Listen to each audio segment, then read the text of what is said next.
અને રાજ્યમાં પણ ઠંડીના બીજા રાઉન્ડની શરૂઆત થઈ ચૂકી છે। હાલ સમગ્ર રાજ્યમાં ઠંડીમાં વધારો થયો છે। મોટાભાગના જિલ્લામાં લઘુત્તમ તાપમાનમાં ઘટાડો નોંધાયો છે। નલિયા 7.8 ડિગ્રી તાપમાન સાથે ઠંડુગાર સાબિત થયું। કેશોદમાં 12.7 ડિગ્રી, ગાંધીનગરમાં 13 ડિગ્રી અને ભુજમાં 13.8 ડિગ્રી તાપમાન નોંધાયું।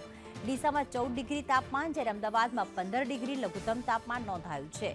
પોરબંદરમાં 15.2 અને અમરેલીમાં 15.8 ડિગ્રી તાપમાન નોંધાયું।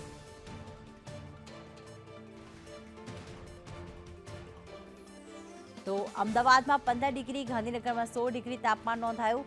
2 દિવસ બાદ રાજ્યમાં ઠંડીમાં આંશિક વધારો થયો છે। અત્યાર સુધી 2 દિવસથી ક્યાંક બપોરના સમયે તો ગરમી લાગતી હતી, પરંતુ હવે ક્યાંક ઉત્તર ભારતમાં જે હિમવર્ષા થઈ તેની અસર હવે ગુજરાતમાં પણ થઈ રહી છે અને આંશિક વધારો નોંધાયો છે। ઠંડીમાં લઘુત્તમ તાપમાન ઘટ્યું છે।